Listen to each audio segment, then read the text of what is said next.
They should just sell The white Oreo stuff. innards in like cream cheese You can containers. You can spread it on whatever you want. Yeah. That'd be good on a lot of stuff. I don't know, man. Megatron must be stopped, no matter the cost.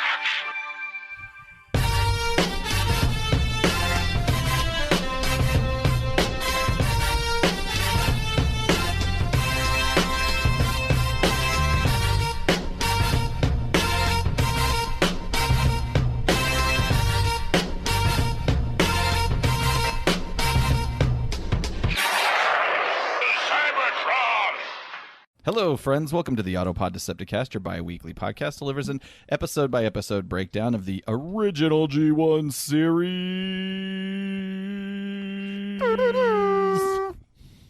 This is, Ryan, episode number 184. You're looking at my notes. No, it says it right here. 184. Oh my God.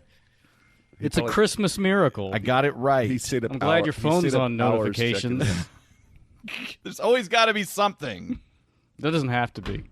That's right. We're But covering. the fun thing is there is. Covering. Yeah, go ahead. I'm sorry. No, No, you you know go what? ahead. This you is go your ahead. intro. No, Maybe it's we're yours out of now. practice. It's yours now. Have you seen the pink sauce on TikTok? Nope. Have you heard of the pink sauce? No, what is it? It's this thing this woman is selling that's definitely illegal because it's definitely going to make people sick. It's called pink sauce, and it comes in a jar. It's just, or a squeeze bottle, and it's just a woman selling them out of her house, and it's pink, and people taste it like a thing of like they're getting it, and this woman who got it, she opened it, and it like outgassed. And they say it tastes like ranch, so I'm 100% sure this woman is just filling up bottles with ranch and putting pink food coloring in it, and she's going to go to jail. Not inspected by the FDA, No, I'm and sure. and the food nutrition labels are just glued on there. She just makes it up and like she just slaps it on the thing and sends it out unrefrigerated in the mail. Unrefrigerated? Yep. So speaking of our new sponsor, Pink sauce. Pink Sauce. Get it. Put the worms in your brain. Way to get herself in trouble, it sounds like, by going viral. And people are actually buying it. I don't understand what gas out means. Like It like when you open something up and it's obviously built up pressure and like it goes- has spoiled because it's not sealed. It's just she's filling up old bottles of something like probably ranch. This is disturbing. It's one way to recycle, information I that guess. you've shared with I've got us. my finger on the pulse of what the kids are looking at on the TikTokers. You get your finger on something. Get it off me.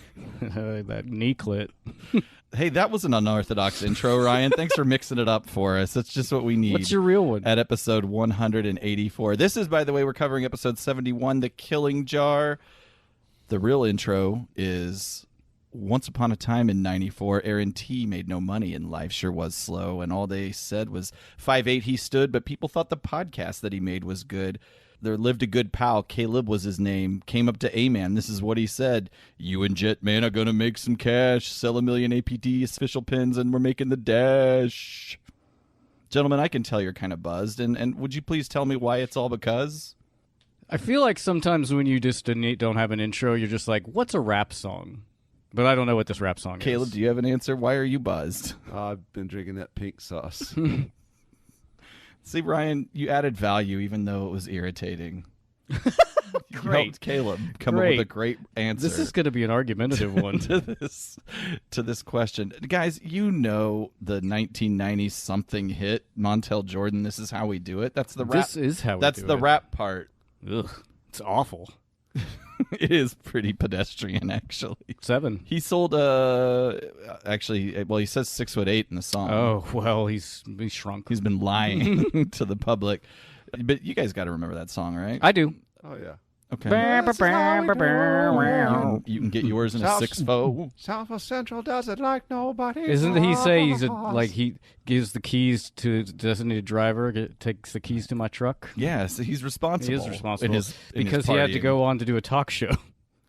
That's What? Oh. That's pretty funny. Is that the same name? no Montell Jordan. different guy.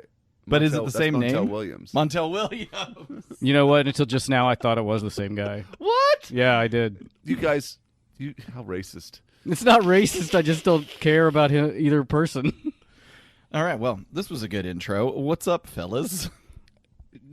Well, hey, you know what? We might as well get Old Man Weather Corner out. It's finally raining here, huh? Yeah. Getting them plants watered. We needed that. Getting them So bad. veggies. It has been like a month, and I'm very happy it's raining. Yeah, my Same. lawn is a Brillo pad. Caleb's probably isn't because he's like a lawn guy. He probably waters his lawn. I have an irrigation system. I have one that I don't use. I don't care about my lawn. In fact, I'd be fine if my lawn completely died. Yeah, I've been doing a lot of watering. I've got some plants that I need to try to keep alive. They're still alive. It's very responsible. They will survive. Are you trying to keep that white man's foot alive? No, that stuff takes care of itself. How's that? Well, it's just like a. It's just like It's a. hard to kill. I see. It's just like it's not. I'm not It's planting. an industrious weed. Yeah. No, I've got other stuff that I'm taking care of. Somehow my chickens got into my garden yesterday. I don't know if you saw my hit video on Instagram. Hey, I tossed it a like. They must have jumped over that low part in the fence. Yeah, right? I think they just walked over it. Like, I just need to raise that up a little bit. Because I don't know if it's raising them as chickens, they always had a roof, and so they just naturally didn't fly out of anything, but they never try to jump fences or anything. Your neighbors will have something to say about that someday, whenever they're in their yard. They don't leave the yard. They won't. I just said they don't jump fences. You never know. It sounds like they're. I mean, you haven't seen them. That's walk what they around want you there. to think. Yeah. They've never gotten out of the yard, and they've never jumped a fence. They're like, we're just old chickens. We're not going to leave the yard, right? He's gone. My oldest Do chicken, it. Jump the fence. I think she's 11. You don't know how often they jumped and jumped back. How old do chickens live to be normally? Generally, I mean, in like backyard flocks, if we're not adding predation in, like 8 years. So this Oh, was wow. this was going for it. She's almost old. She's still laying. It's Good for- surprising. Yeah. What's her yield? The older girls, like she's 11. The one that lives with her is probably 8 or 9, and they lay during the productive months between the two of them in a week, probably like 5 eggs. Cool. And what do the high yielding, the young hens lay? About 2 a day, and there's 3 of them though. Okay. Well, you're gonna have to get rid of those old hags and No. get some new girls in Just let them do their thing. that can chuck out them eggs the way I have like 120 eggs right now. you're doing fine. You guys want some eggs? I'll No. give you some eggs. No thanks. I'm egg rich. Do you have a means of actually fencing those things, Selling them? You mean? or getting rid of them? Yeah, I might give them away to my friends. Well, They keep I for could take some. I've never had a bad egg, and I've kept eggs for 8 months. Since they're not washed, they basically don't even really need refrigerated, and you could keep them for several months on the counter. where do you keep them? I keep them in the fridge, just because there's so many, and I don't know when I'm going to use them. I don't know where to put all these eggs. But I think the like in Europe, it's illegal to wash them, but in the United States, it's illegal not to wash them, and then they spray them with something that just takes the place of the natural coating, which is ridiculous. Which is why you have to refrigerate eggs in America. But they're also an average of like 40 days old when you get them from the supermarket anyway. I'm sitting here thinking we've got a new booty box item. Just fucking for eggs. I was just talking about the woman who's gonna definitely get fined for selling fucking. I guess we're giving it away. Yeah. We'll paint them up like quintessons. Great idea. Yeah. But if we paint them up, is that going to scrape off the coating that helps keep everything sterile and It probably can't be good. salmonella free? All right, well, we'll work on this This is idea. good content. Listeners, let us know if you'd like eggs. You want in some your- warm-ass eggs in your booty mailbox? box. 'Tis the season. They're just loose in a bag. I think there's a kind of a shout out and correction corner here I'd like to work into this section. First of Cool. all, I'd want to note Michael Trimblett let us know that the succulent Chinese meal reference from a few Yes. episodes ago is Australian, not British. I know. As soon as I listened back to that, I knew I was in trouble, but I didn't feel like recording a correction. Okay, so you already knew. You're Yeah, I read it the So- day he posted it, and I responded to it. yeah. What else we got? But I can detect a Canadian from a mile away, and he was like, "That's cool." It's true. That's what he said. I'm he's very also good at it. He's also been watching Kids in the Hall, thanks to all of our references. Speaking of Canadians, Alexis, friend from the UK, has told us that porn in the woods is an international phenomenon. Hell It's not yeah. just something that happens around here. They're forest-dwelling pervs all over the place. Mm-hmm. Of course. they call it gooshing in the shrubbery. Thought there'd be a bigger laugh for that joke, or one at all. there's plenty of time for you to do something funny. Tim Wiley reminded us that it is Gundam robots in the cell with Cup and Hot Rod. Safubi Samurai mentioned, we talked about TNC Surf, the video game, Nintendo game. Hated the surfing, loved the skateboarding. I found that if you spend enough time with the surfing, you could get the hang of it and it could be enjoyable. Yeah, I'm the opposite. I liked the surfing, hated the skateboarding. Really? Yeah. Okay. It was just annoying. Like, you trip over everything and stop, and I don't know. I liked skateboarding better overall, without a doubt. But So it's a two to one. But surfing, I could get good at it if I spend some time with it. Let's see what else. And just a thanks to all those who got some Manscaped using offer code APDC. It's true. This is not an ad. We're not paid yet. Not an ad for this, but maybe some more stuff is going to come from that. I'm assuming they can still use the code. I would have. Good Well, question. it's baked in, so they, anybody who listens to that episode theoretically could. But maybe hold off just a little bit. Is that a thing? Is that a thing to say? They're not paying us. We can say whatever the fuck we want. Just if you were thinking about making a purchase, maybe wait a few weeks and get on This it. is good stuff. Teasing you. That's right. And also, other shout out, we got to hang out this week. Was it Monday?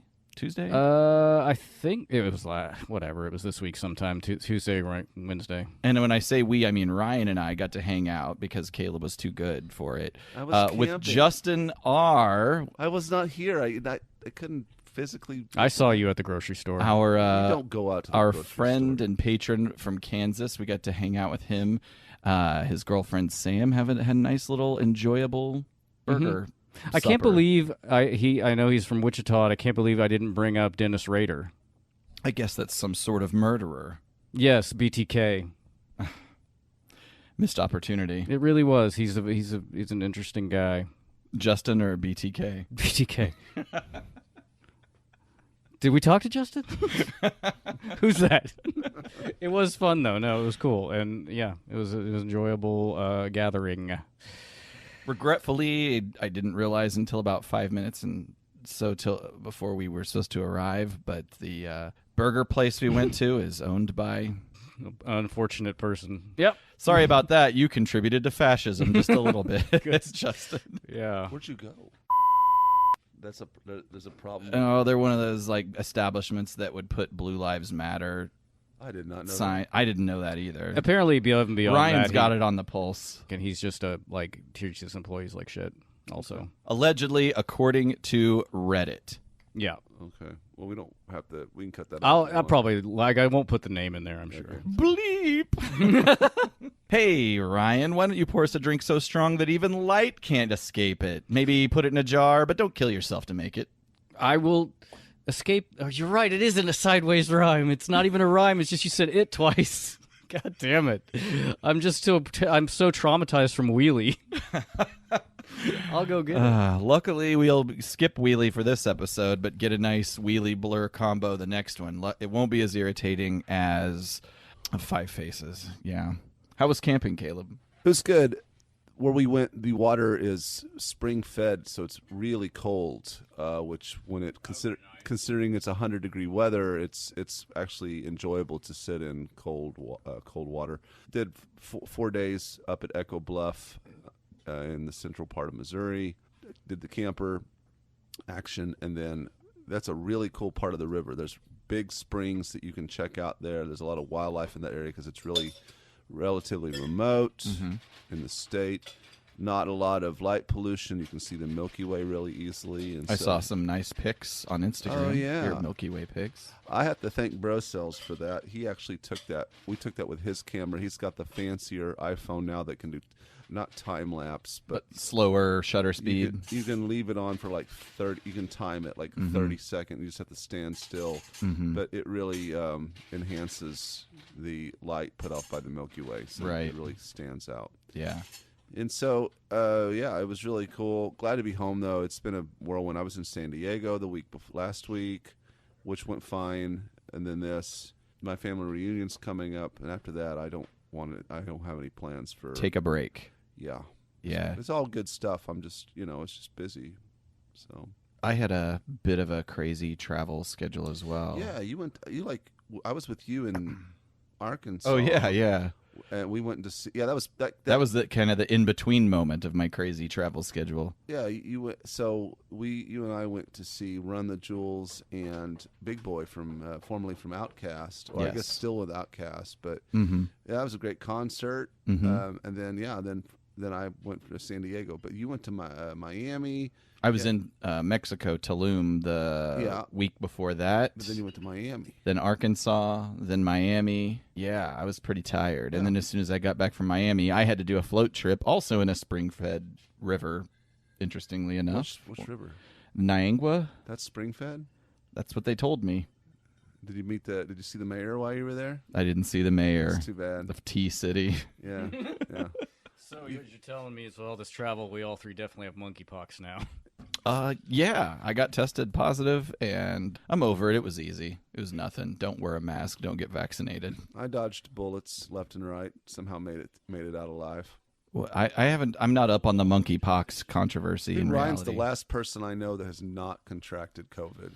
Melody hasn't, or her kids. Maybe Ryan will get it in TFCon Chicago. Join us, the APDC TFCon Chicago, whatever those dates are. It's in October. Yeah, we got Ron Friedman just signed on to attend, and I'm really stoked about that.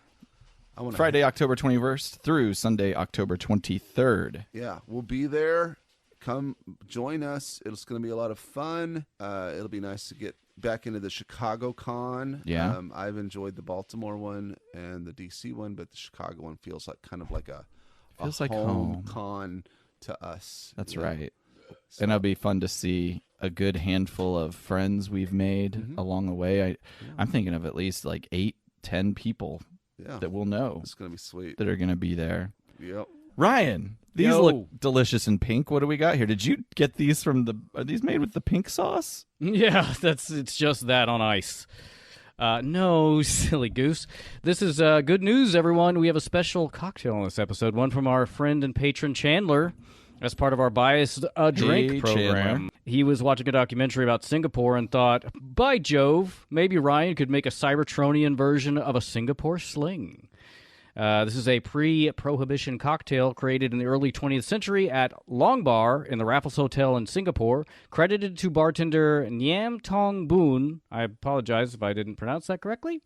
I did play around with some of the ratios, and some of the recipes call for club soda, but I have eschewed that for a heavier pour because this version is Cybertron's Land of the Metal Moon Sling. Love it. Though, as we know from just revisiting the movie, Cybertron is a duo of moons lighter these days. So, I don't. Although they keep showing up on the show, from what I've seen. All 5 of them? No. Well, they had 5. I just keep seeing random ones. Okay, they had 5. I didn't know that was actually canon. All right. This is 1.5 ounce or 45 mils of gin, a 1/4 ounce or 7 mils of Grand Marnier. You can sub Contreau or triple sec. A 1/4 ounce of Benedictine, a 1/2 ounce or 15 mils of cherry liqueur, 2 ounces, 60 mils of pineapple juice, a 1/2 ounce of lime juice, a 1/2 ounce of grenadine, a dash of Angostura. And then you shake all those ingredients and strain into a highball over fresh ice and garnish with a pineapple wedge and a maraschino cherry, which I discovered I was out of the ladder this morning. Boo! So there, this is the Cybertron's Land of the Metal Moon Sling. It looks beautiful. Here we go. Cheers. Oh God, so good. Oh, Chandler, thank you. This is a good drink. So this was a bias to drink. Yeah, Chandler, our patron, who had this drink. I think we have another one from him later in a couple of months. Is he one of those fools that gave us money for He did it? give us money. Chandler! Damn it! I was talking to him about that. I'm like, well, we'd love to take your money. You don't have to since you're a patron. He's just like, oh, damn it, I must have not heard that part. And he's like, no, just keep it as a tip. And so, Thank you, Chandler. So if you are a patron for the drink and the cash of ours, you don't have to pay us, but I think We'll take everyone it. has. what about the bias to drink, though? How's that work? If you would like to buy us a drink, Great reminder, just Ken. PayPal us $5 at APODcast and let me know what cocktail you want, maybe why, anything you want me to shout out, if you want to use your name or not. And again, if you're a patron at any level, you don't have to pay us. Just message me on Patreon and buy us a drink. Caleb, do you have the jingle? Yes. Toast the podcast and your credit don't stink. Then reach inside your wallet now and a drink. Excellent. In the next 3 months, I think we have like 4 more cocktails from people that have bought us a drink.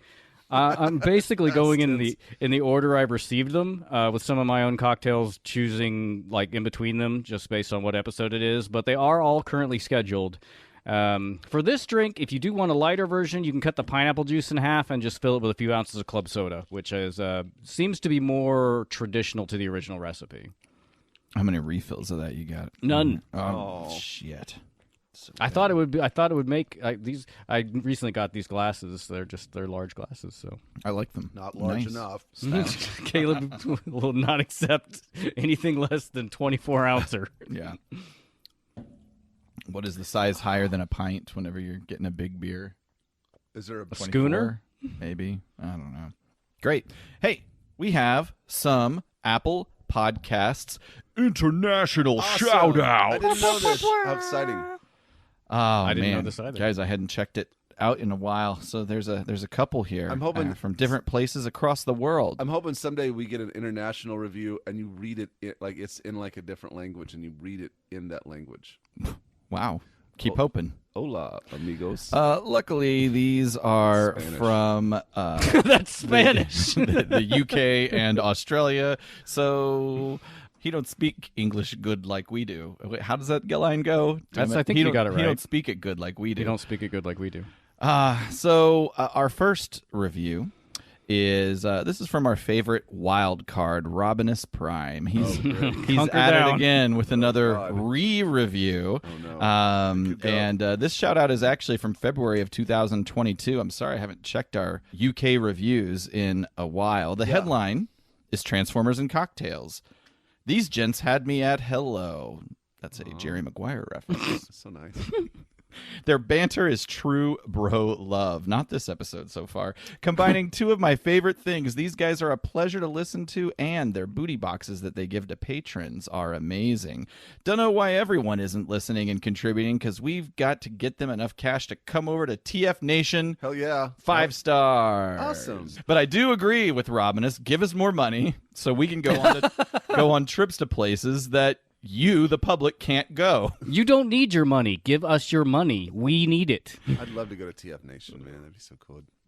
And I'm also glad that Robinus enjoys the booty box. But Yeah. but what's not to enjoy? He's right. They're amazing. He did give it a lot of love when he got it. He did a lot of pictures and was very, very effusive. Which, by the way, he's got a really crazy, cool it's awesome. Transformers setup. Yeah. I don't know if it's in an upstairs attic. There's a secret door with even more Transformers. Secret When fucking door. you It's think you're pretty done awesome. and you're not, and there's pictures all over. It's pretty overwhelming. It's amazing.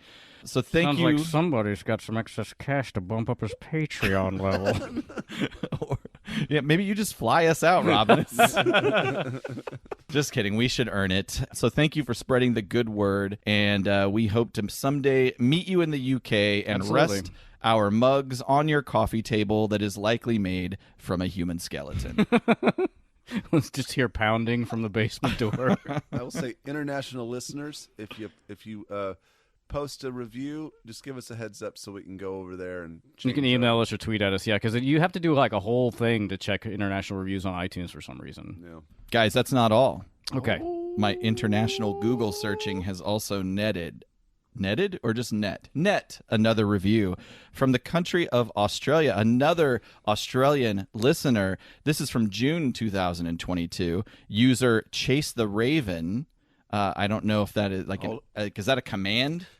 Go chase the raven. Or is it, It sounds like a world... or is it a raven named Chase that's commenting in on this America, program? you chase the raven. But according to Greg, in Australia, the raven chases you. Sounds like a World War II code. Chase Yeah. the raven. Well, perhaps they'll fill us in on this. The headline is, "This Transformers podcast is my second favorite." Awesome. I'll take it. These guys are good, but not as good as More Than Meets the Pod. Well, Not sure if they're making that podcast anymore, untrue. so this one will do. 5 stars. That is, love yeah. it. By default, we have become a good Transformers podcast because they are not making currently new episodes. Yeah, that's pretty honorable to play second fiddle. I'll take it. to yeah, them. absolutely, because they're cool. When you left this review, you wouldn't have known that we had an upcoming movie podcast that we did with them, so I hope that you enjoyed it. When was that review left? Did you have that? It was just months and months and months ago. June of 2022, not too long before it. So that was probably Over a year ago. No, that's 2022. I'm sorry, you're right. It's been a You couple thinking months. fiscal So, 22? yeah, Ryan? maybe by now they're getting the treat that is the More Than Meets the Pod crew. That's right. Maybe we can co-share first place. Just for that set of 2 episodes, Yeah. we will co-share first place. Thank you, Chase the Raven, and in honor of Kitten Harper, support your local labor organizers, everyone. Mm-hmm. Yes, please. Thank you to all of our international listeners. If you leave a review on a platform and want us to know about it, then let us know. Otherwise, it may be some time before I lay an eye on it, and it may be never, because my process for it is it's not clear. There's no It's real easy way to loosey-goosey. there's no easy way to get your hands on. I these wonder if reviews. there's any other reviews out there from just random countries that we just Do you obscure. can you check all international reviews at once, or do you have to check by country?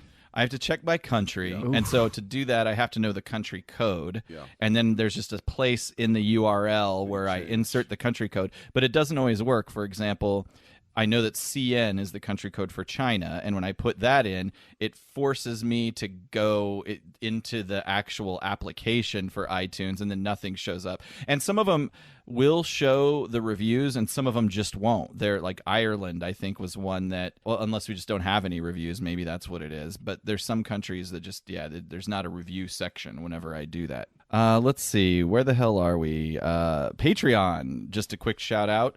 Hopefully I've got everybody. I realized That one episode. there's a couple special shouts out before I get into it to Safubi Samurai, Nick, and I believe possibly Alexis, who I missed for a couple of episodes. Shout out to Alpha Magnus Creations, who, by the way, on Instagram has been killing it. He's been going to lots of cons lately. Some amazing cosplay. He does a lot of kind of fusions of different ideas. Mashups. But I've been watching. But he had a really good Cowboy Bebop. I can't remember that the was name of awesome. the character, the big dude.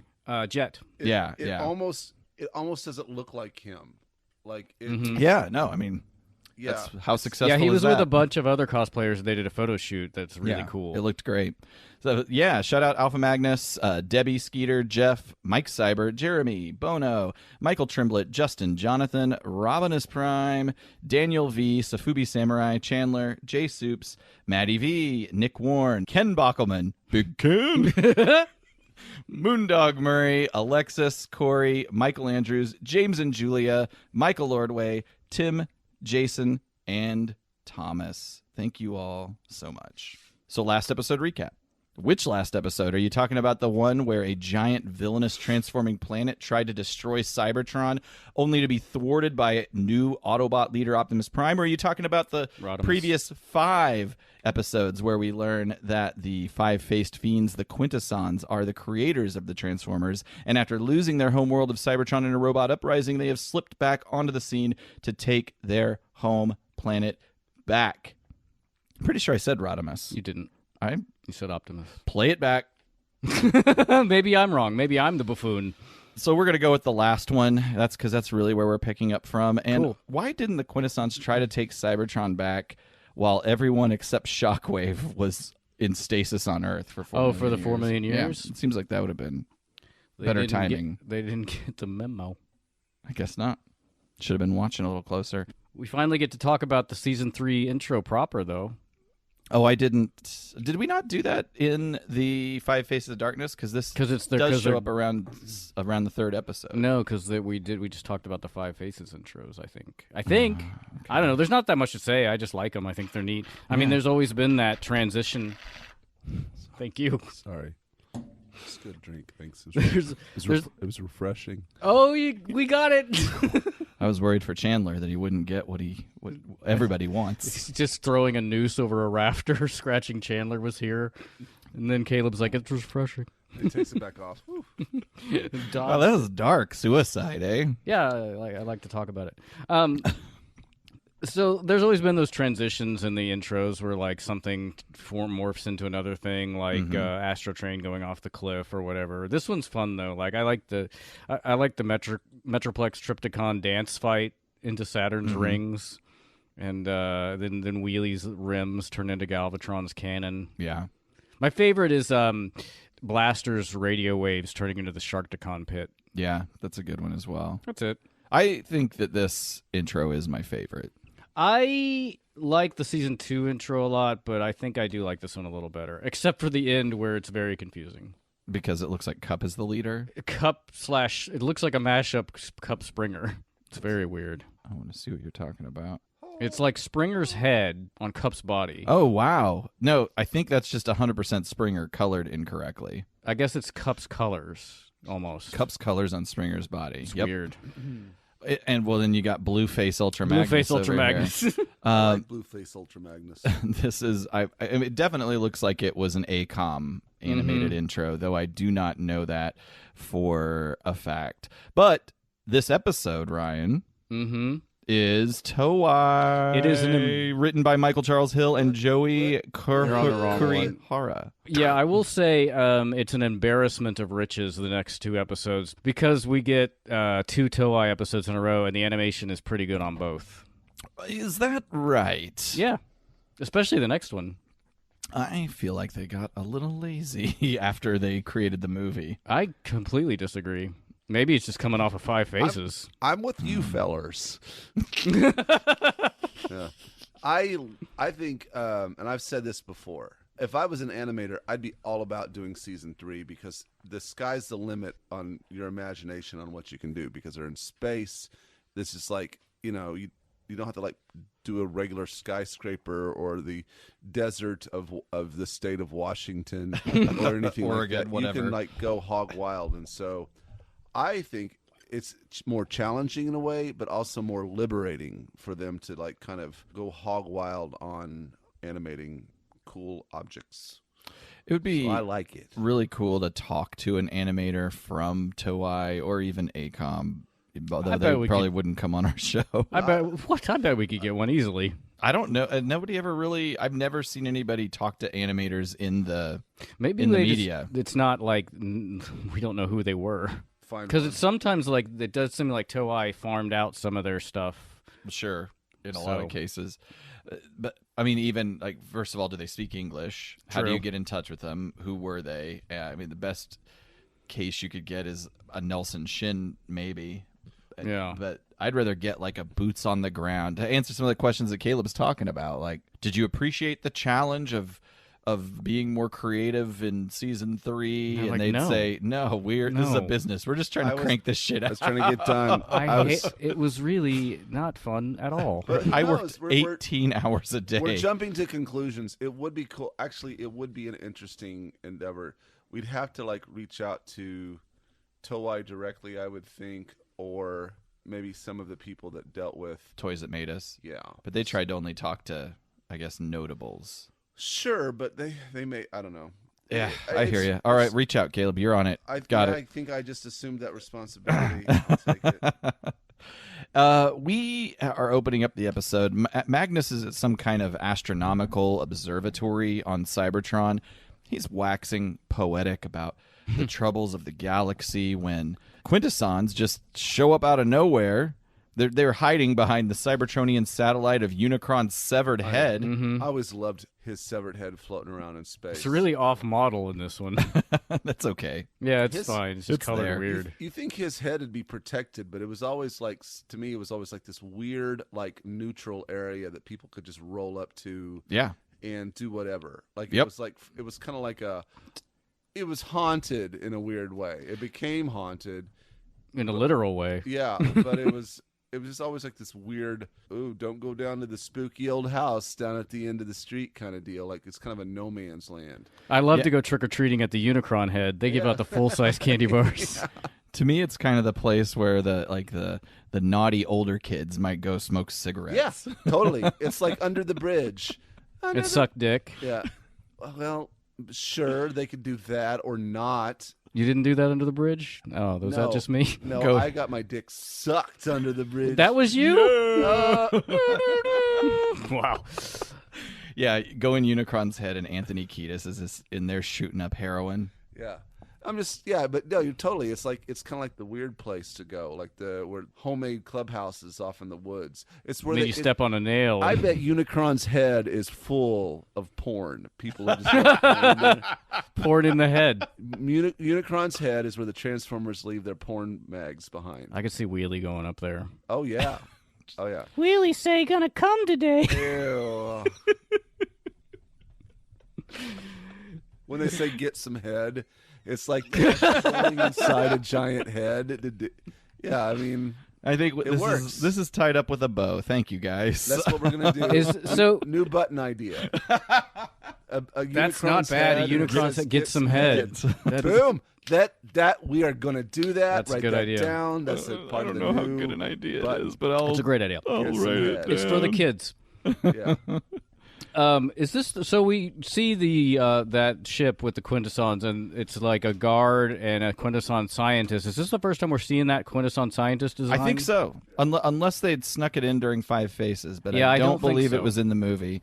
But yeah, it's an Alicon guard, although I don't know they were formally called that at this point, but they are thirsty for Magnus's magnificent form and want to Yes. get up close and personal. They disguise their ship to look like Skylinks and move in. Down to the voice and the personality. Yep.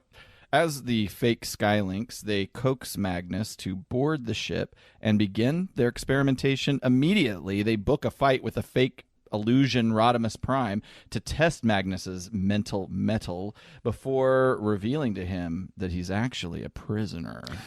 This Rodimus is also pretty off model. Yes. Like he's missing his backpack spoiler Most thing. of the time. Mhm. And he's colored more like Hot Rod to me.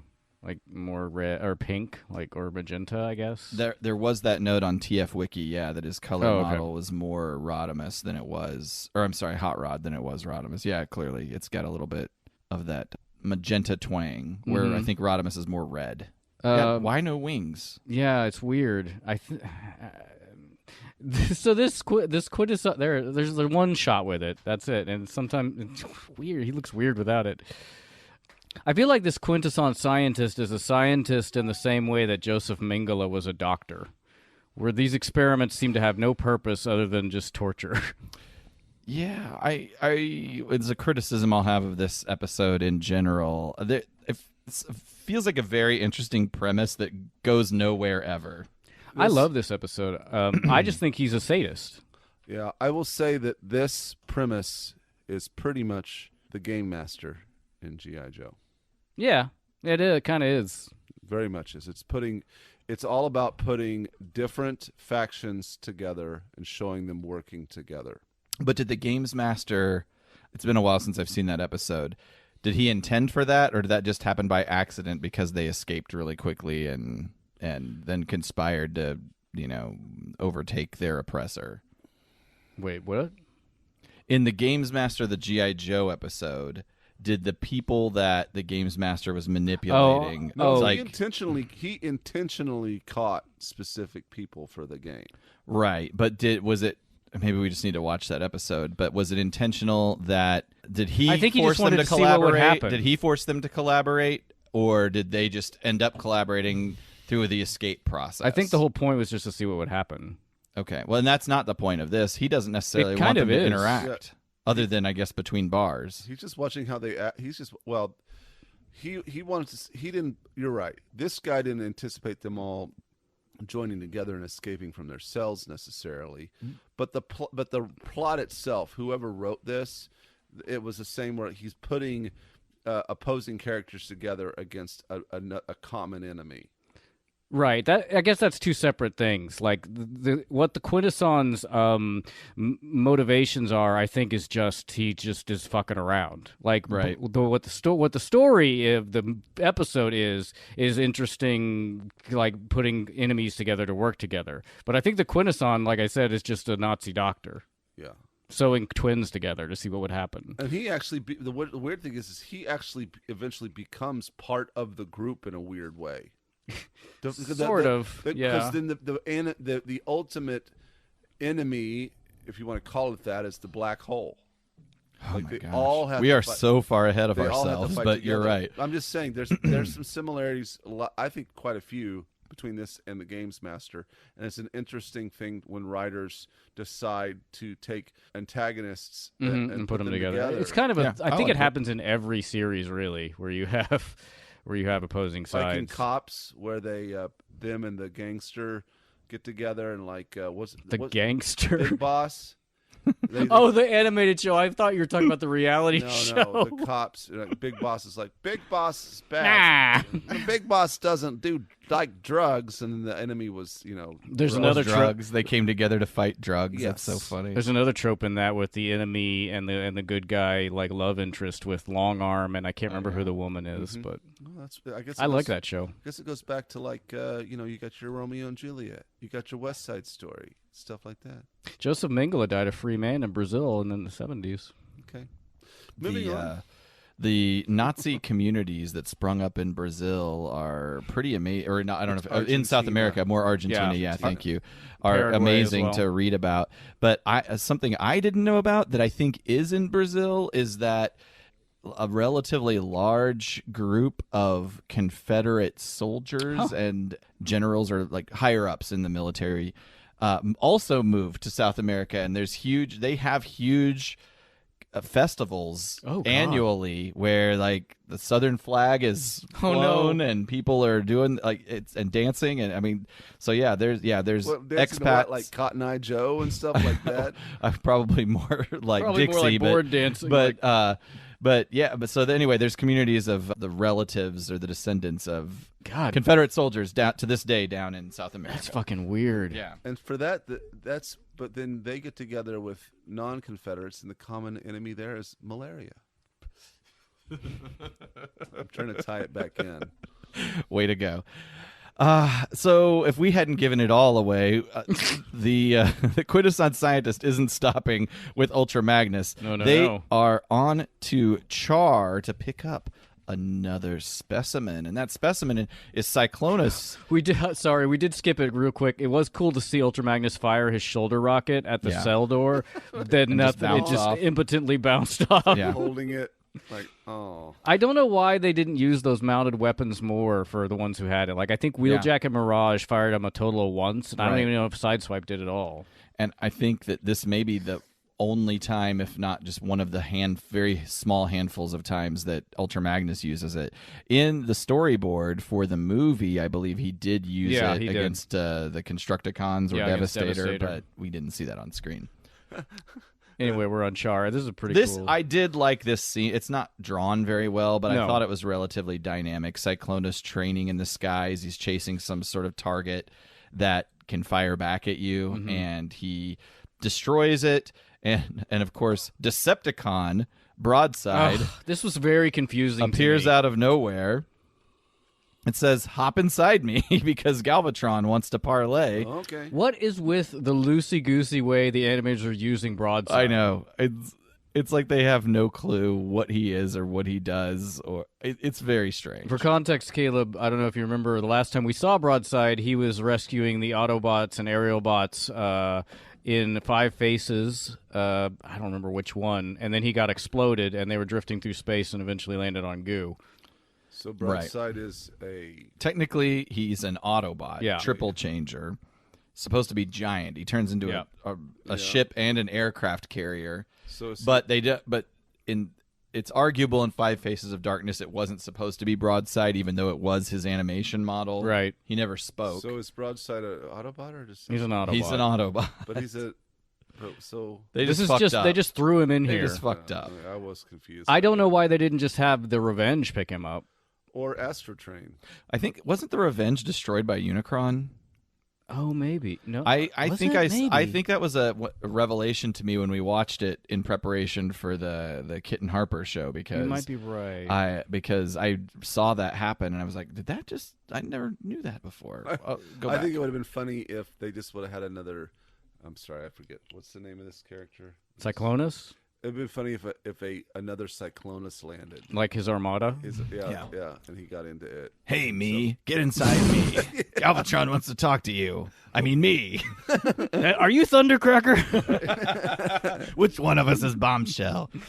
I'm surprised, Aaron, that you never mentioned that the Revenge seems pretty clearly a reference to Blackbeard's ship Queen Anne's Revenge. Yes. Well, I've been holding back on that knowledge for quite some time. I just felt that I wanted the listener to discover that upon themselves. Like it's a little treat. Our more literate readers would mention that to us, perhaps at a con, and then we would all enjoy a fine brandy and guffaw about it. I see. Got it. That sounds awesome. It does sound pretty sweet. But maybe we'd know more about that if we all watched the show Our Flag Means Death. Good show. Is that what you were trying to get me to say? Yeah, that's what I was getting at. It's a great show. Have you guys heard about that show? I texted you guys about it. That's not broadside anyway. Yeah. Regardless. I mean, it's his model. Cyclonus should be saying, broadside, why the fuck would I get inside you? But it doesn't matter. It's actually the Quintessons, and they're off. Similar setup inside the ship. They try to get Cyclonus to do battle with an illusion of his leader. They do say that Cyclonus is similar in temperament to Ultra Magnus, but I feel like Cyclonus is probably a lot more used to random violence from his leader. Yeah. That would be awesome if an Autobot leader was just that would be like if Grimlock in the comics were the leader. I did mention in our movie re-review that Cyclonus and Ultra Magnus seem like different sides of the same coin, which I guess is pretty obvious and not a very original thought. It is just weird how in the comic book, but the UK comic book, that they set Ultra Magnus and Galvatron to be the adversaries. It's as if Rodimus Prime didn't exist. And maybe they did that just to not spoil the Rodimus Prime twist. Maybe. There were a lot more UK books, I think, than there were American ones. But there were a lot. They would publish every 2 weeks. Whew. Yeah. Not like the work ethic comic books have now. That's right. Millennials. Cyclonus is psychologically tortured, but we're on to the next one, which is Junkion. Wreck-Gar is chilling on the landscape, watching some clown on television. I love that Wreck-Gar is sitting on the ground watching a console television, which is like, yeah, that's exactly how I watched the show. Yep. That was a baller television back in the day. Pretty sweet. People miss out, I think, these days. I mean, when televisions were furniture? Yeah, they probably don't miss out, but it was a unique experience to sit on it was common to sit on the floor to watch a television that was also on the floor. Mm-hmm. Right. And you could put your drink on it. Well, we always had if you want to leave a ring, you put VCRs on the top of it, of course. Or another clock, television whenever that one stopped working. Yeah, Ryan was all about that. Wow, shots fired. Well, look, I'm literally sitting across. I'm looking at a television in an entertainment center with another television facing the wrong way, sitting on top of that. Next to another television, and then what's in front of this television? A microwave, and then there's another television on the floor down There's there. one under that I table need to take too. a picture. Oh my God, I'm in a room with 5 televisions I think I and have a one in the other microwave. room as well. Posting this to Twitter right now. I don't know why I haven't done this. You can do an art I've seen art installations like this. I do have Derek actually dropped it off. I do have a hollowed out console TV in the garage with we've planned for West and I plan to do something with for a long time that we haven't ever gotten around to. Big surprise there. What's your plan? Let it sit there and rot. Spoil it. No, it's Go in the van. It's Oh, that's a great idea. no, it's West has an idea. It's her idea. I was gonna pass on it, and she's like, "No, I want it." What's she gonna do? Is it a secret? I believe it's going to be a green screen situation. She should do puppet shows. You're like, here's a different idea that's nothing to do with that. I just like the insane idea that she crawls inside of it and is like, I'm on TV. I have seen cool versions where people make little cat houses for their cats with the hollowed out console TVs. That's pretty neat. Yeah. Not what you're going to do. This clown's named Lippo. Lippo the Clown. Come on, and a ship lands while we're watching Lippo. I feel like this was a real missed opportunity. Like, the ship lands, and I guess it's supposed to be like some kind of Junkion scat, like like just garbage ship. Yeah. I feel like this was a missed opportunity because what opens up and lures Wreck-Gar in is Lippo the clown. Right. I think they should have either made it into like a weird like circus tent ship or a super tiny ship that is larger on the inside, like and a there's clown lots car. of clowns on the inside. Yeah. That's so weird. Yeah, why would Lippo... It's clearly meant to be a Junkion ship, but why would Lippo be in a Junkion ship? Why would? Yeah. But I do appreciate that Lippo is the one that's enticing him inside the ship. Yeah, they say something like that on the TV where Lippo's like, the special guest star, Wreck-Gar, or something like It's that. an animation error, but it just Oh, looks the like he's mouth? licking his lips all weird. The mouth is very upsetting on Lippo. It looks like a second mouth over his mouth, and it is creepy. Do you think Wreck-Gar is on the spectrum at all? I just think it's more of a... I mentioned this a little bit on our movie Or talk. is he- Like it's like a pidgin English kind of thing. Like there's sort of a Do you think he's- tribal nature to it.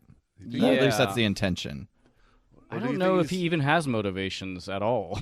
I'm intrigued by his behavior. I like it. I here think for he it. might just be pure id. I mean, they clearly put okay. in work. They Yes. had to create this place, and they created mechanisms to collect more junk for this place. And as we'll see in a second, he makes himself right at home.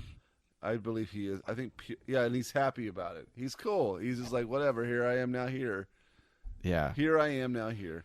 The interesting thing about Wreck-Gar, again, it would have been nice if we had an opportunity to dive in on this a little more. The Quintessence scientists predicted that Wreck-Gar would go catatonic due to the change in environment, but instead, He Wreck-Gar redecorates the just place. tears up the cell, not in a fit of rage, but just to make it More homely. accommodating to him. So I thought that was pretty cool. Yeah, I did too. Like, look at that. That's really a sweet animation. What are you talking All right, about? that's a good drawing. Yes. That ship looks great. I like it better than ACOM. Then we got to Ryan. a I just- Christmas shuttle space station. Yeah.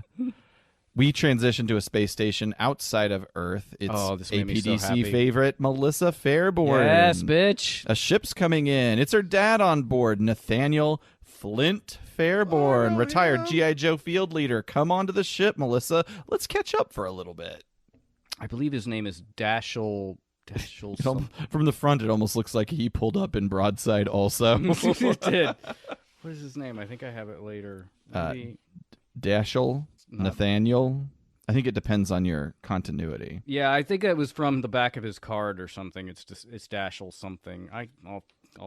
I'll find it whenever I find it. It's we've mentioned before, but Marissa's father is Flint from G.I. Joe, and it's the same voice actor, Bill Ratner, who does it. And it's canonical. It's not retcon. Flint Dilley, who worked on both shows, made Marissa the daughter of Flint and Lady J. If you guessed that this was another mind-altering experiment, you guessed right. Flint morphs into some kind of strange quintesson-headed human, but Yeah. Melissa, she just gives it the kung fu, and then the hologram disappears, and now it's time for the specimens to be introduced to each other. Fucking love Marissa Fairborn. She is my favorite. I feel like a fawning. Why do I keep saying Melissa? It's Marissa, Marissa. right? I'm a dodo. I just feel like kind of a fawning fanboy because every time on screen, I'm like, she's so cool. Well, I like how she is not fooled at all by the hologram, Nope. where the other ones kind of are. But Question also, it it for a morphs minute. into something that's obviously stupid. Yeah, they should have just had her fight her dad. Yes. Oh, like that fucking stupid movie Contact. Hated that movie. Oh, we're building up the whole time to go see an alien. It's my fucking dad. Spoilers for Contact. Don't see it.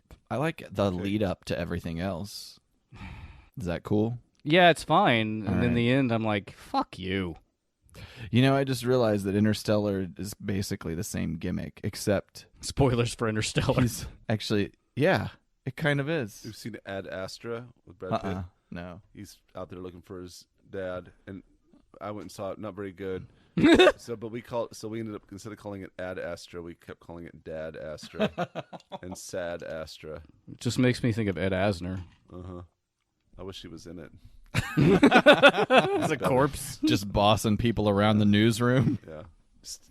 That is My a files. Mary Tyler Moore reference for For our- everybody. everybody, go watch the Mary Tyler Moore.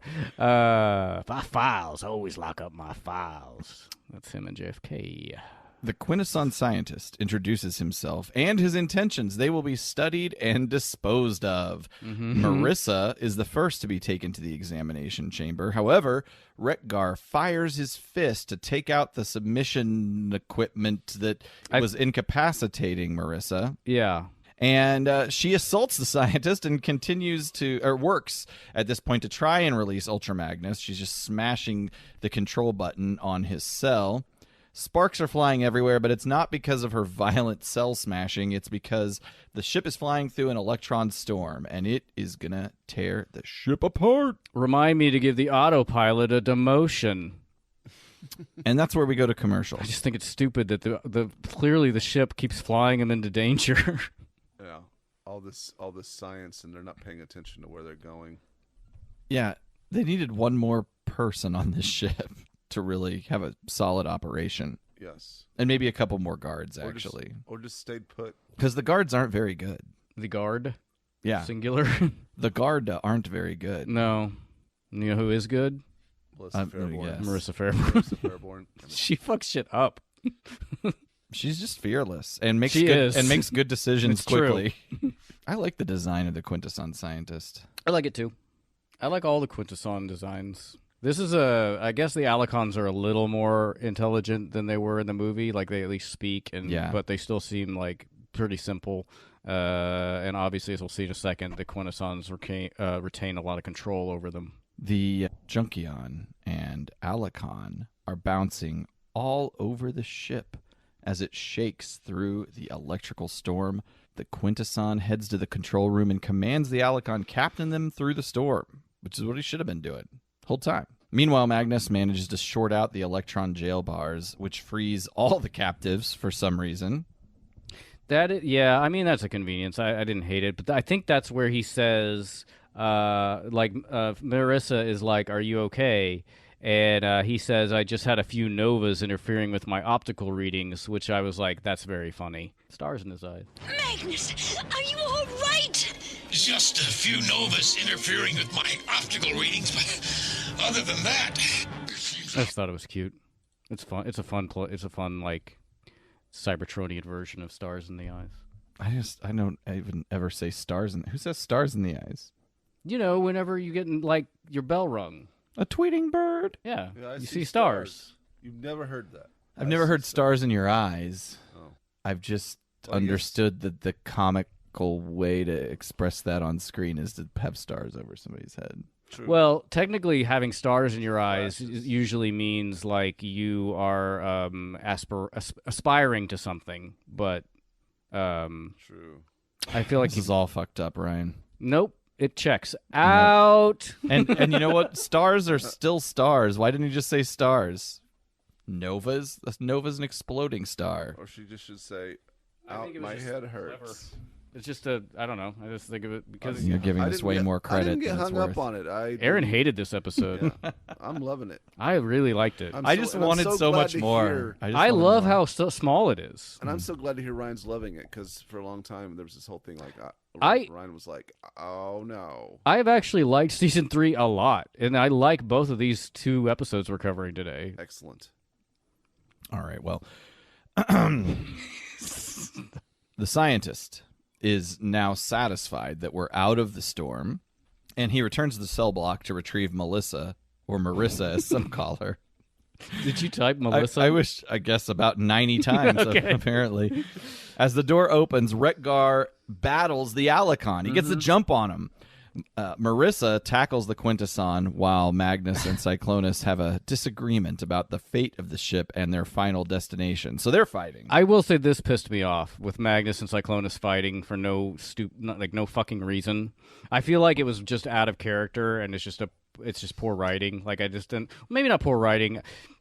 I thought it was out of character because they're both fairly like logical beings. And I think this is... I know they're setting up to be like they're both soldiers, and also we set up that like Cyclonus wants a challenge. Whenever he was hunting that drone, he was like, this isn't what I wanted. Right. But it still annoyed me that they're fighting whenever it's like, guys, Maybe we it's have just some bigger problems right now. Well, maybe it's just a thing. I mean, at this point, overall, they're not in trouble on the ship. And so if he can take Magnus out or vice versa real quick, then that eliminates a problem. Sure. But the assumption is that you would have to take him out real quick, and he realizes that he can't, and so therefore... Well, not even that. Take care of the gotta work Quintesson together. and the guard first. And then fight each other. I guess they're deemed not that problematic. Wreck-Gar's got the guard. Marissa's got the Quintesson. Yeah, that... I think it. I just don't... I think a it's good just dumb. Well, you can see she's jumping into this situation. Yeah, she is like, you fucking idiots. It's. I think it's a demonstration of how conflict is counterproductive to It could be. people working together for overcoming a bigger challenge. That makes Which sense. makes sense because it is also at this point War. What is that it good Marissa for? runs the economy? Whoa, hey, musical reference. Isn't that? War. Dun, dun. Huh. Good God, y'all. What is it good for? Absolutely. the Who is economy. that? That's not Hell Sly. yeah. That's not Sly and the Family Stone, right? No. No. What is it? Forget who. I did don't this on know. War. Marissa runs the controls to plot a course home, but it's too late. They're caught in the gravity pull of some kind of collapsed star that has become so dense that neither matter or light can escape its immense gravity. A black hole. Thanks for the explanation, scientist. I thought the explanation was fine. Yeah, Maybe it a was. kid doesn't know what a black hole is. Sure. Now I they actually do. have no problem at all with the science in this episode. I am just curious who he's explaining it to. Does he expect the Autobots and Marissa Fairborn to not know what a black hole is? We don't. You know what happens when we assume? No. Pull your pants down. I'll show you. The reverse thrust is not working. However, engines are keeping them all in the same place so that they can stay stationary. They send out a distress signal. Our host disappears. Turns out he's headed to the back of the ship for the escape pods. The crew heads back to find him and the pods, but the scientist has already commandeered the only working escape pod. Magnus reaches in and yoinks that sucker out, but he set a timer. The Quintesson did. Quintesson set a timer with only 20 seconds to launch. How would I guess we expect that pod has enough power to escape the pull of the gravity? I guess if the blah blah blah blah blah if the ship is stationary, I mean, yeah, sure. I don't. It's fine. Well, we have to believe that they believed that. I would anyway. point out that he Ultra Magnus does pull the Quintesson out, and is like Marissa's going, but you just smashed the cockpit. Like she's gonna die. On a similarly illogical note, during that argument, Cyclonus wants to use the escape pod as well. But he can't fit in there. Why couldn't he just leave? Or he could just leave. No, that's a great point. Because he's just emulating a spaceship. That's right. Wreck-Gar tackles Cyclonus as Magnus tries to lift Marissa into the ship, but the Alicon gets a hold of her and Play a pulls her little away. tug-of-war. And the escape pod ends up launching pilotless. The opening in the ship creates a pressure imbalance that blows Ultra Magnus into the vacuum of space. Oh no, I don't want to watch a commercial. It would have been. This is another, like, you know, that thing in the movie where they made the gif of Daniel bouncing off of Hot Rod's hood when he threw him up. Yeah. This is another opportunity for that where Marissa gets ripped in half. Yeah. When they're holding onto her. Just spine dangling from Ultra Magnus's hand. Good grief. I guess I like a lot of the illustrations individually, like ships, but anything that's moving isn't drawn very well, in my opinion. Okay, that's pretty Look good. how hard she rocks right there. It's true. Yeah, Marissa is very upset that Ultra Magnus is She is. being pulled into space. But perhaps You're right. This episode is going by fast, Aaron. Thanks. Aaron texted us in our chain that he thought that season 3 episodes seemed to go by faster. I don't know. Maybe they do, but maybe it is because I like. Maybe because I'm more excited for them. I don't know. Better. We return from commercial. Magnus is outside the ship, but he's just like still just right there. Yep. And a tractor beam envelops him and pulls him back into the ship. Ultra Magnus is shocked to discover it was Cyclonus at the other end of that beam. warriors such as them should only meet their end in battle. And they kind of start to square off, but nothing really comes of that. I mean, I did like that it was Cyclonus that saved Ultra Magnus. I mean, it's a fairly obvious beat, but I thought it was cool. Thumbs Also, up. that shot we get in just a second with both Cyclonus and Ultra Magnus reflected in the Quintesson scientist's eyes, I thought was really cool. That was a nice touch. Yeah, they didn't have to. Yeah, they didn't have to do that. It was neat. The scientist steps in. He's like, "Knock it off, bozos. We're fucked." Y'all, we be fucked. Just then, an incoming transmission. But who received the distress signal? Was it fellow Quintessons, a Decepticon fighter, or an Autobot cruiser, or a Junkion, whatever you call it? Marissa identifies the ship as an unmanned derelict ship, just kind of transmitting its own sad distress signal. I couldn't tell if it's transmitting a distress signal or if it's like a reflection of their own distress signal. I kind of got both out of the I was dialogue. gonna somehow, when I first saw it, I thought it was going to be like somehow them, but because of the black That's what I hole, thought too. Oh, interesting. That's exactly what I thought. there was something to learn from. See, there was so much you could have done to this episode to make it better. I can't remember. It seems like this happened before. Doesn't the Quintesson run away at this point? And Marissa says he's taking a powder. Oh, I think you're right. Yeah, I just like that phrasing. It's a very outmoded vernacular. Well, it does feel like something from the nondescript Northeast would say. Yeah, the North Mid-Atlantic accent. Yeah. I did actually look it up because I was like, our host is taking a powder. For anyone who doesn't know, taking a powder means running away or leaving or quickly. I thought it was kind of derivative to like going to the bathroom, but like they're taking off real quick. That is one theory. It's obviously, not obviously, but they don't know. Like, there's no like, this is where it comes from. It could either be interpreted as a euphemism where women used to go to the bathroom to powder my nose, like, quote unquote, right. Or also maybe whenever people used to take a medicated powder for headaches or constipation, like to excuse themselves to go lay down. It's because that was much more common in the early 20th century, as opposed to pills. You'd get powders in little individual envelopes. I didn't know that. Yep, like headache powders were a thing. But to circle back to what you were saying, Caleb, I 100% when they got that distress call from a quote-unquote derelict ship that none of them can agree on, which also doesn't make sense why they're seeing different things. That's not reflected on what we're seeing on screen. I'm just assuming they don't have enough of a visual on it, and they're just making assumptions. Yeah, that could be. But I did think it was a time dilation situation where they were seeing a version of themselves in the future. Yeah.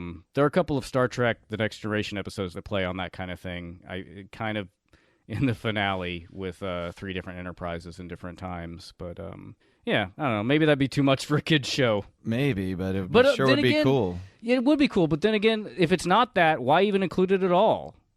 I guess it's to set up a little bit of stakes and suspense, because what we're going to see is that ship that has no engine of its own, no functional engine, just gets sucked into the black hole. So you get a little preview of what's going to happen to these guys before it happens. I guess so, but does it matter? Does it add anything? Probably not. Also, we just passed it, but we get this weird one shot where the Quintesson guard turns into a Jim Henson Muppet. Yeah, it's inconsistent how they speak, how they use their mouths. In the movie, it's just a Soundwave style faceplate. But in this episode, I think there's up to 3 different ways that it works. And in the shot we just saw it around the 17 and 15 minute mark, it just looks like a turtle, like he's speaking from the bottom of his mouth. Although in the really movie, goofy. they do open their mouth to take the energon. Oh, that's true. Yeah, there's a mouth in the faceplate. Which makes the most sense. What we just saw makes no sense. Like, it's very goofy. So yeah, the ship goes in the derelict ship goes in the black hole and gets, to their eyes, obliterated. But luckily, their own ship has functional engines that will at least keep them stationary for a while. Boom! Never mind. It's time to die. See, that's what I'm saying. Is it doesn't add anything or go anywhere. Yeah, not really. It just gives them an excuse to say, "But our ship's okay," and then it's not okay. The crew tumbles towards the singularity, finally, to penetrate it and emerge I am 12 on years old. the... it does actually, at certain points, look like a giant space vagina. It does a little bit. Gonna lie. Come on. And they emerge on the other side, they are discolored as they find themselves in a negative universe. Universe. That didn't work out at all. But We all three did different things. It's interesting, but how do we get home? Let's rough up the Quintesson a bit and find out. I know he's the captor, but the way that Ultra Magnus keeps moving him around in this episode is very weird. It just weirds me out. I don't know. I will say, yeah, so at this point, the colors on all the characters are in a different palette. They're not negatives necessarily of their own colors, but that's probably because it would look like shit if they were. They're just different colors. Right. I wonder if they took the time To research it. Yeah. What would the negative be? Just the complementary color? Yeah, it would be.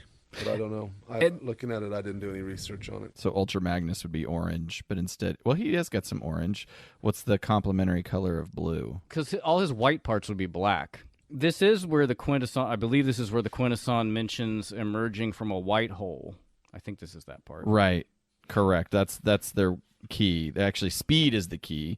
They need to move quickly and pass through. So is the white hole just the opposite of the black hole? It's the same hole? Oh, yeah. The white hole is a thing. Right, but in this story, a white hole is just the exit wound of the black hole. Basically, yeah, they're simplified. I mean, it's way simplified. Like, white holes are still theoretical in our world.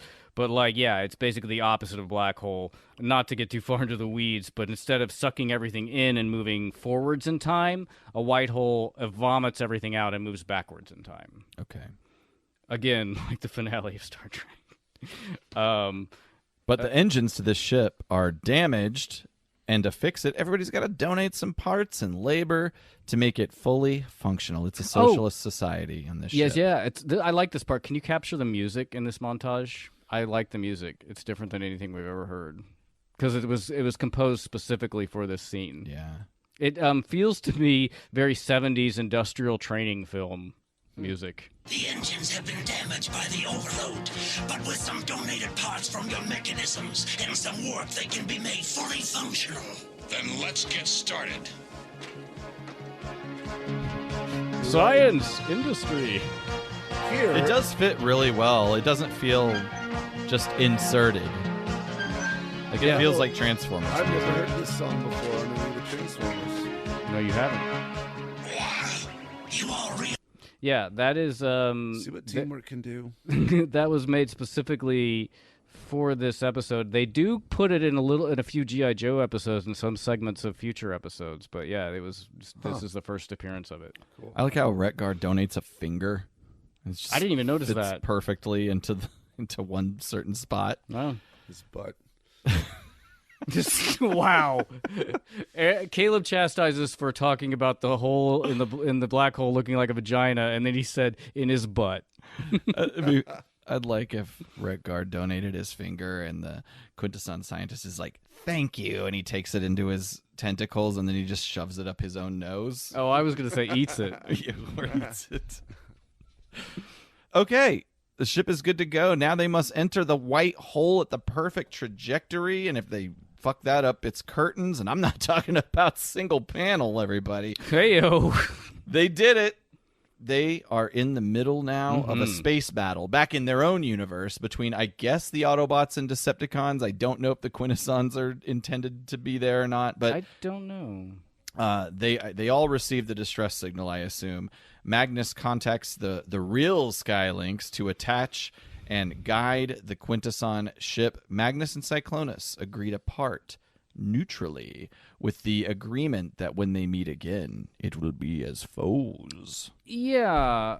So I like this episode a lot. I do think Ultra Magnus seems to talk out of both sides of his mouth, though. Because simultaneously, when he's ready to kill Cyclonus at the drop of a hat when they get free, and then right here he declares the next time they see each other will be enemies, no more, no less. But then when they approach Cybertron in a second, he says, we traveled from one universe to another and back again. That's a good point. But as citizens from same galaxy, we're still so far apart. Like, pick a fucking lane, man. Yeah. He just likes hearing himself talk. I know. Even Rodimus. Without war, he can't write this sick poetry. And maybe I'm thinking too hard about this. Like, Ultra Magnus is a soldier, like, born and bred, basically. But even Rodimus is willing to empathize with the Decepticons, like feeling sorry for them when they're languishing on Char, and asking Blitzwing if he'd like to change sides when they're keeping Galvatron from handing Cybertron to the Quintessons. But maybe it's just because like Rodimus comes from Hot Rod, and Hot Rod doesn't seem like he was like a soldier like Ultra Magnus. He liked to just fish. Rodimus lives in the grays, and Ultra Magnus is black and white. Well, despite the somewhat inconsistency of Ultra Magnus's principles, I did like how the poetry or his like philosophical musings kind of bookend the beginning and end of the episode. I thought it was tied together nicely. I agree. But why did nobody take the Quintesson sign? Did they just let him go? I guess. That's true. We never addressed that. Never thought about that. We don't really address it. The Decepticon goes their way, the Autobots go their way, and I guess they let the Quintesson times bygones. Missed opportunity for the Autobots and Decepticons to team up and just kick the shit out of that No guy. kidding. They should have. But before we part, Ultra Magnus. Ow! Ow! That's the end of the episode. It is. New characters and voice actors. I don't remember if we covered Bill Ratner, the voice of Flint, in previous episodes. We may have covered it during G.I. Joe, the movie. I don't recall. I don't know. Clearly, he's best known for that character. I also thought it was interesting in my minimal research that I did. He is a 9-time Moth Story Slam winner. So he's one of them, those Moth people. Damn. Oh, me damn. And he did lots of other voiceover work, Real Ghostbusters, King's Quest, some stuff on Grand Theft Auto, lots of stuff on Mass Effect. And he's alive. Hey. Not dead. Love it. In the real world. All right. You bitch. You punk-ass bitch. Okay. That reminds me of your birthday message. The birthday message. That which was made me my birthday message. Laugh really hard. All right, The Killing Jar, September 29th, 1986. In the American Top 40, Stuck With You by Huey Lewis and the News is sitting pretty in the top spot. So today we're going to talk about Two of Hearts by Stacy Q. You guys know this song? Two of Hearts. Two hearts that beat as a one. Yeah, I remember that song. I need you, I need like, you. I need you. Yep. My body's burning, so come on, heed my desire. Come on, come on. Two of hearts that beat as one. Two of hearts, I need you. While she wasn't exactly a one-hit wonder, this is far and away her biggest hit, peaking at number 3 on the U.S. Billboard Hot 100 in the autumn of 1986. It also ranked as number 51 on the Hot 100 year-end chart. It is a high-energy, up-tempo disco or EDM with vocal sampling and the repetition of the line, I need you, as its hook. The song was prominently featured on the Facts of Life 8th season episode Off-Broadway Baby, where Stacy Q played the character Cinnamon, who performed Two of Hearts at the end of the episode. So in that universe, Two of Hearts is Cinnamon. Cinnamon. Or maybe it is Stacy Q and Cinnamon is a different person. Oh, like a Hannah Montana situation? No, like just a person, and she's not Stacy Q at all. Okay. I haven't seen the episode. All right, let's look it up. Tubi TV. Stuck With You. No, I mean, let's do it right now. Oh, we're changing gears. Stuck With You is considered for a Weird Al parody, but inexplicably the songwriters declined, which I will never understand why anyone does that. Like, can't it only help? I'd be curious to know a list of songwriters that declined Weird Al's I can't remember parody. I guess I can understand why Coolio would feel like he needed to reject it, but Huey Lewis? Yeah. Like, what's so sensitive about that song? There was someone else who I can't remember. It was a 2000s musician who's very, very famous and still around. I can't remember who it was who, like, in retrospect, he's like, yeah, I don't know why I did that. I should have let him do it. What would the Weird Al title of Stuck With You be? Fuck With You? Yeah, we know how blue Weird Al likes to get. What would it be? For which? What would the Weird Al version of Stuck With You be called? The blue version? No. Are you? Did you just wake up? Yeah, I Just did. the weird version. The Weird Al version. Fuck With You? Jesus Christ. We're caught in our own time loop. Did you guys already say that? Yeah. Oh, well, I haven't really been paying attention. What a change. Can't even interest him with music information. I'm sorry, I was looking at Bill Ratner on Twitter. Do you have anything to add about Bill Ratner? Yeah, I just followed him. Great. Turns out he loves Trump. Very pro MAGA. Oh God. Anyway, so this song isn't like fascinating. It doesn't have an interesting story really, but I like it, and that's all that matters. Fuck with you. Maybe like I don't truck with you, like about Like a truck driver, truck driving song, Convoy. I think he's had some greater reaches than that. That doesn't seem like a very I don't know good- what. We don't have to keep any of the words from the title. We're not. That's why we're not Weird Al. Maybe he was going to work it into a polka. I don't think so because that's not changing anything. Right. I guess he probably asks permission to use them in polkas. I would as think you well. would have to have permission to put him in the polkas because you're using the actual lyrics. I don't know if you do. I think because it's Maybe. it's still a version of parody, maybe. Yeah, it could be covered. Yeah. Yeah. Number one at the box office. We have a true number one for this episode, and it is a big one. Number one for a staggering 9 weeks in the fall of '86. Can you guess what it is? Top Gun. No, we did Top Gun. Oh, you weren't here. Did he walk out on Top Gun? Okay. I think it was in the movie.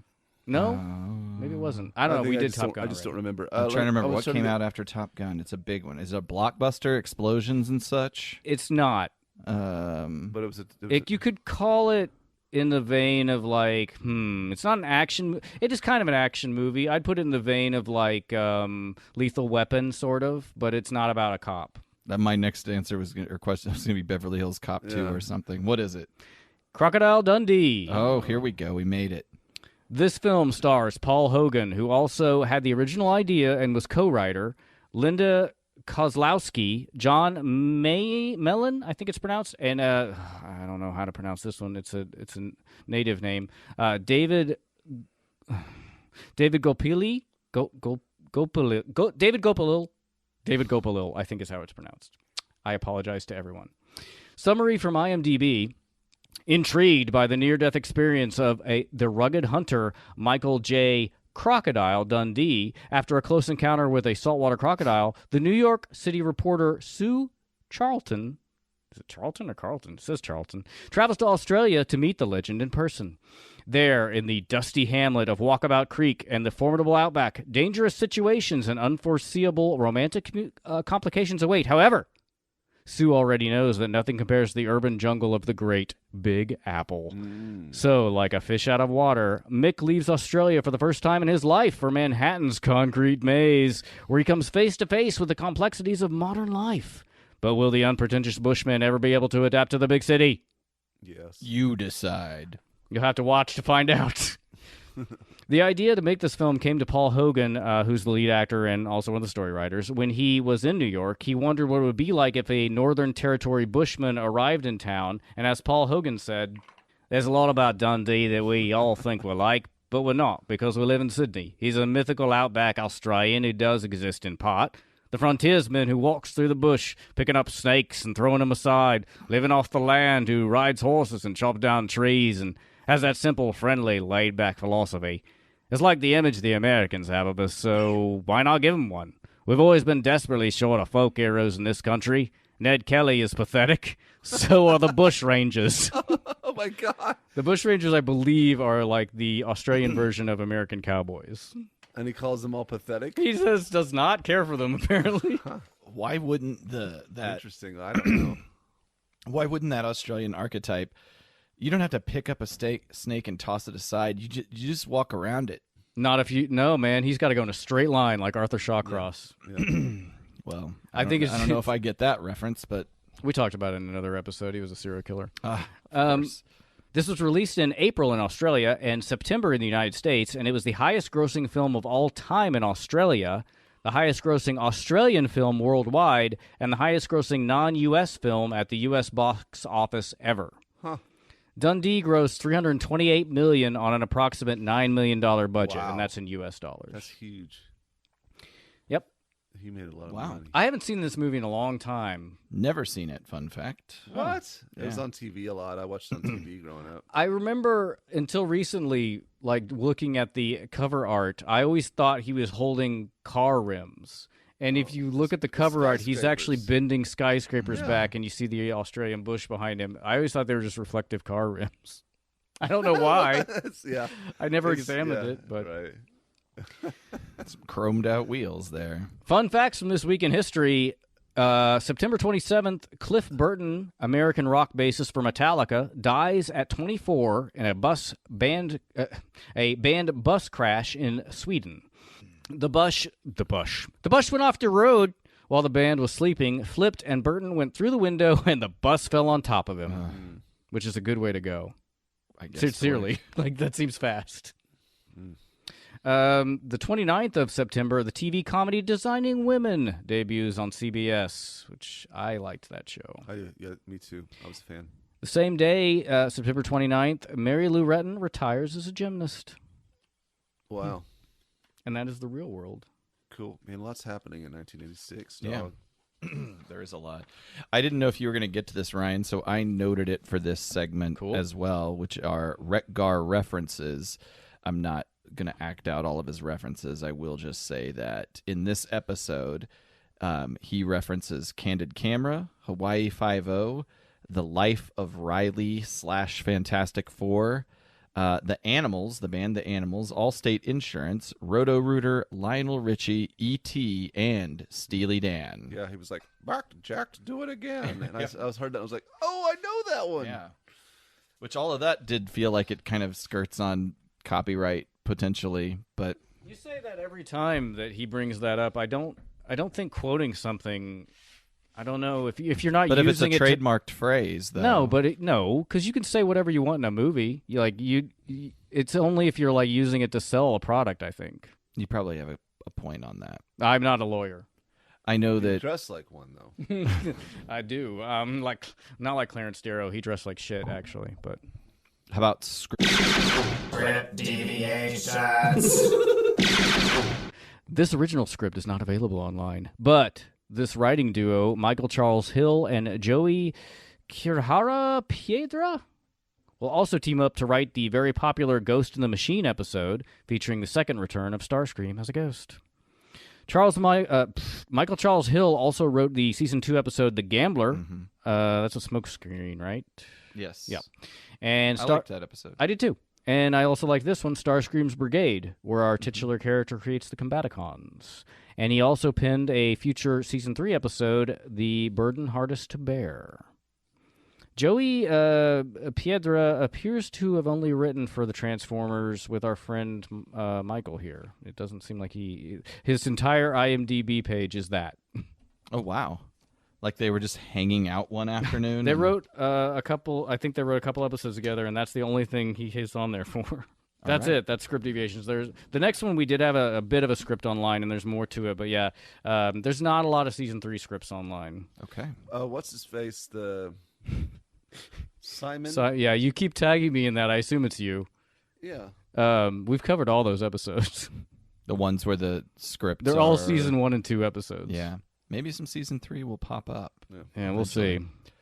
I mean, it's his website I'm getting, or his drive that I'm getting all that information from. So I assume if it's not there, then he doesn't have it. Well, I'll how do you stop get... tagging you? It's fine. I didn't. I appreciate They the were effort. releasing new stuff all the time. Yeah, actually. that is true. That is true. I just noticed that the few they'll be like, yeah. I think it's ones that I've still had available. I haven't seen anything he's released yet that I haven't seen already, but we'll Right see. on. Okay. How about rating this scheme? Since it seems the like I'm Quintesson the scheme? outlier. Yeah, since it seems like I'm the outlier here. I get my notes are I just really wish that we knew more about his objectives. You're saying his objective is just purely to Study. to terrorize Just fuckery. these people. I guess I didn't get that. I thought maybe he did have some legitimate scientific objectives, and but I thought there was just a lot of really cool things that could have happened, but as it was just the first third of the episode was kidnapping, the second third was everybody fighting on the ship, and the final act was the whole black hole thing. And they jammed a lot of potentially interesting angles in there, and it never really felt like it went anywhere for me. You can do a lot with science experiments. You can do a lot with a negative universe. Like even what you guys said about the ship, that could have been a really cool twist. It could have been two-parter. I say two-parter, flesh it out. I still liked the journey, even though they mashed a lot of stuff in there. The scheme, though, yeah, I'm not really clear on what his. I mean, it's just a weird. There's no he's studying them, and that's it. I don't think the scheme's very good. I'm kind of so. I'm kind of lukewarm on the whole thing. Right, Caleb. Here's how I will say to what you said, Aaron. I think if you do expand these things, they become uninteresting. Well, like I agree they weren't executed perfectly, but I think if you were to expand any one of them, like experiments, make that an episode, I think that would be boring. Yeah, it would be boring to the kids that were intended to watch these. I should have been thinking. I think about it would be us. boring to me. Yeah, there you go. Now, like I think it was the perfect amount of stuff. It felt to me very much like a Star Trek episode. It was a fun ride. I thought that I as a kid, it would have been a great ride that afternoon. Feels like a Star Trek episodes. Those are an hour long, so maybe again the two-parter. It sounds like we agree on that. We don't. Yep, we do. Okay, I've decided. Well, in post Truth America, you can just say it whatever you want, and it becomes true. All right, so okay, we can. I'm the ghost of the iconic moment. Yes, and that is where I did find. I mean, I guess we were both not both right, but I had down Marissa's father. I guess on his card is as Dashiell R. Fairborn. Okay, cool. What did you call him, Daniel? I think I called him Daniel. It might be. I think I got that from TF Wiki, and I think it noted in there sometimes referred to as Dashiell. But if it's on his card, that feels like that should be the more formal. It's a great official name. What kind of idiot would have the name Daniel? It's so stupid. Caleb, anything stick out to you? That was my iconic moment, by the way. That them two getting together. Yeah, I figured. Okay. Iconic moment. I just liked watching Wreck-Gar. I remember him tearing up the room and thinking that was really interesting. I forgot about that. I thought that was cool, though. Yeah, that was iconic for me. I thought just the whole idea that Magnus and Cyclonus could come to terms briefly was all right. Mm-hmm. Enemies cooperating is always an easy way to get my vote. Yeah. I guess we're done. Anything Take else? us out. Wow. Next time on the Autobot Decepticast. Cup is forced to face questionable decisions from his past in chaos. So on the high seas. He's on the Queen Anne's Revenge. Yes. At this moment, a soundbite is playing that I really like, and I'll follow that up with that soundbite is everything. Everything I wanted and more in this world. So thanks for making that happen, Ryan. I don't know what you're talking about. Give my fellow Decepticons! Give till it hurts! Oh, okay. I didn't know where we were going. If you'd like to help support the show, we invite you to check out our Patreon page that has several levels of support that come with a wide variety of benefits. You can find that at patreon.com/APODcast. And you can check out our wares at the APDC store. See what you likes, buy what you likes. That is at autopoddecepticast.com/store. Don't buy what you don't like. Or do. Do Buy it. what you don't like. Go for Buy it. Yeah, for someone whatever. Buy What do it I for care? someone that you don't like. Finally, you can buy us a drink. The exciting, wonderful New promotion. I can't call it new at this point. No, it's not. But, it gives us a chance to suck it down, and maybe Ryan will bitch a little bit less about how we just leech off of him booze-wise. Wow. I don't bitch about it, I don't feel like. I feel like I've been very, very reasonable about it, and I just brought it up in a very gentle way. And yeah, if you'd like to buy us a drink so Aaron gets off my fucking dick, you can do that. PayPal is $5 at APODcast, and tell me all the details. Additionally, feel free. Oh God, this thing. Put it in. Then reach inside your wallet now and find said drink. Additionally, feel free to give us a review and stars on the Apple Podcast, Stitcher, Spotify, and Google Play. And hang out with us virtually on the Patreon, as well as Twitter, Facebook, and Instagram. All of them at APODcast, except the Facebook is not that. Whatever, you'll find us. That's it. That's all she wrote, and a bag of chips. Bye, everyone. Bye.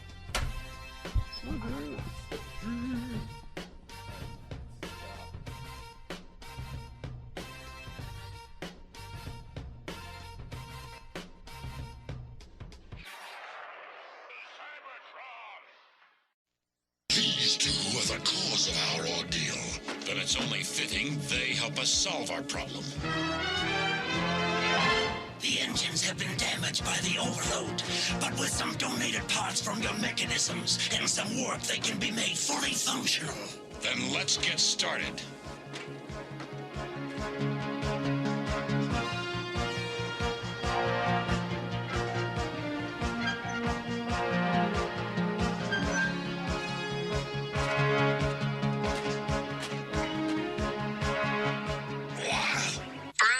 Is the sponsor of Autopod Decepticast. Yes.